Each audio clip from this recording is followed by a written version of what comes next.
Hi, I'm Minozit and the owner of this channel. As you're about to discover if you're a longtime viewer is that this video is way more cynical than my usual fare. The reasoning for this is twofold. The first reason is that there's nothing more cynical than a cheap knockoff of a more popular and successful product. If you would like proof of this, just compare me to any other better and more popular creator on this site. The second reason I'm in a bad mood is that my bad karma finally caught up with me and manifested itself in the form of anal fissures. Believe me, the best way to completely ruin a week is to have your ass abruptly give up any last pretense of structural integrity. In any case, hold on to your asses because I wish I had, and get ready because I'm about to crank the old man dial to 11. Welcome to the first and most likely only rip-off death battle. We're celebrating the announcement of Artifact 2 months late with a battle royale of every other lazy cheap card game cash-in. An arbitrary number of popular product clones enter. Only one leaves. Hearthstone was and is an entirely astronomical success for Blizzard. It's basically a printing press for that cold, hard moolah. And of course, success breeds imitation. It's not like imitation is always a bad thing, however. It's instrumental in a lot of innovation. And innovation is what drives our creative medium forward. But how close to the source is too close? When do things stop innovating and start iterating? And at what point does a game inspired by Hearthstone become eligible for this list?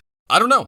Anything I'd say as a guideline would be entirely arbitrary and subjective. To counter that, I decided to choose via the most arbitrary method possible in order to dodge any criticism of me. The way I decided what games I wanted to use for this list was to search games better than Hearthstone in various ways on Google, and then using the games the big old baby nerds felt it was necessary to declare were superior to Hearthstone. As we all know, it's impossible for people to have fun without them putting down every single alternative that might be slightly similar. Isn't that right, TF212s? Xenomite, why can't you just leave the TF2 community alone? Ignorance is bliss, please. How do I decide which game wins the Battle Royale? Whichever one I enjoyed playing the most, because this is my list. If your favorite choice doesn't show up on the list, or is lower than you'd like, you're probably just gonna have to come to terms with the fact that you're probably objectively wrong, because you didn't whine loud enough on Reddit or the Blizzard forums for me to find it on the first page of a Google search. The last hard restriction I have is that the game has to be free. I'm gonna pretend the free restriction is primarily there because Hearthstone is free too, but it's actually there because I'm notoriously cheap and I didn't feel like throwing more money into the blazing fire pit that is my YouTube channel.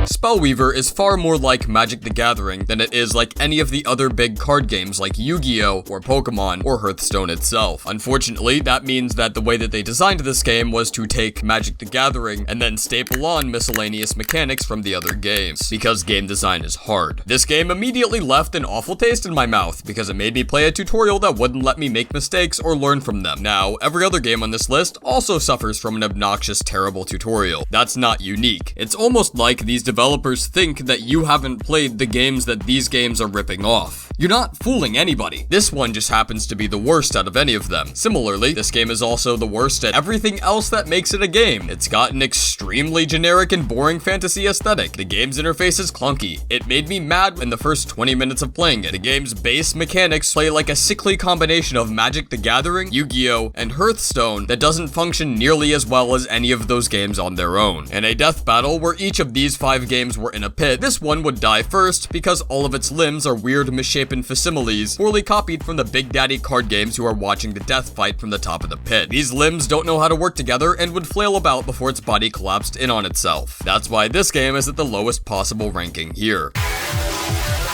The fourth game is going to be The Elder Scrolls Legends. In fact, this game was intended to be in the very last place all along, because this is easily the most cynical out of any of these 5 games. But Spellweaver was so bad, I decided it really deserved number 5 without question. The reason this game is so cynical is because it's Bethesda making this game, and they're well aware that they have a legion of stupid fans that'll eat up whatever they make regardless of quality. Bethesda could have actually made something unique or rad for the universe of The Elder Scrolls, like Gwent for The Witcher, but instead they opted to just remake fucking Hearthstone and draw an ass crack right down the center of the playing field because fuck it. It would have been really neat to have a card game retroactively added to Skyrim, or really any new content for Skyrim at all, considering this is like the 4th time the game has been re-released for $60. The Elder Scrolls Legends in the Battle Royale would just lean against the wall, hoping to bank and succeed on the success of its older brothers Skyrim, Oblivion, and Morrowind, before getting stoned to death by rabid onlookers. Holy shit, I hate the squandered potential of this game so much.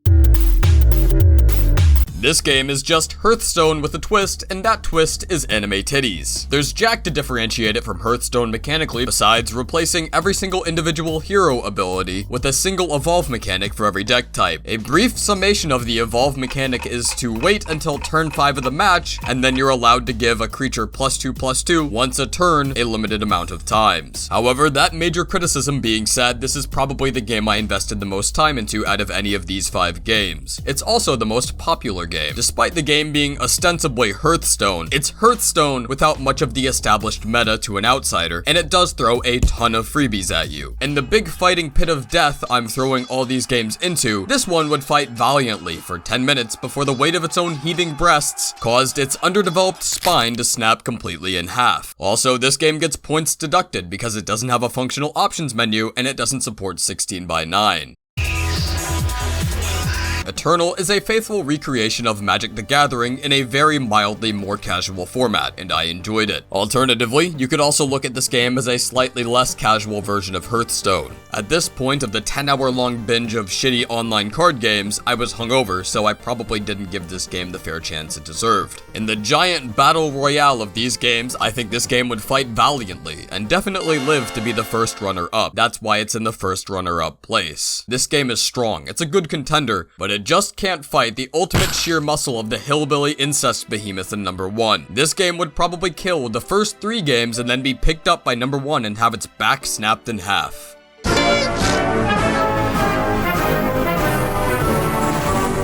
Hex Shards of Fate is extremely derivative. It plays like Magic the Gathering with a touch of Hearthstone in the form of its hero abilities. You do essentially get to design your own Hearthstone hero, or choose your own representation as a planeswalker though, which is pretty rad. I liked that a lot, which is why it's number 1. The biggest reason for that is because it was more Magic the Gathering than Hearthstone, but also because the novelty of choosing who I actually am as a planeswalker instead of having to pretend to be Chandra Nalaar makes me happy. Unfortunately though, this game really doesn't win anything by surviving through this battle royale. It's almost a Pyrrhic victory. After killing all the other Hearthstone clones, this game gets to escape the pit, which is nice. However, then you remember that this game is essentially the byproduct of incest, because it's derivative of Magic and Hearthstone is derivative of Magic. In other words, this game's parents are father and daughter. It's not going to fare very well out there in the real world, as evident by its absolutely abysmal Steam stats. Granted, because I'm a recluse hipster and bad at video games, less people playing is only a benefit to me. Congratulations, Hex Shards of Fate. You have won the completely arbitrary and subjective best of the worst achievement, despite your lacking popularity as compared to Shadowverse and Eternal. Shadowverse probably deserved to win this list, but I refuse to have the shame of admitting I ever enjoyed anything covered in anime tits unabashedly on my record. Anyway, I don't know about you guys, but it's still October, so I'm gonna go get drunk on more pumpkin-flavored beer.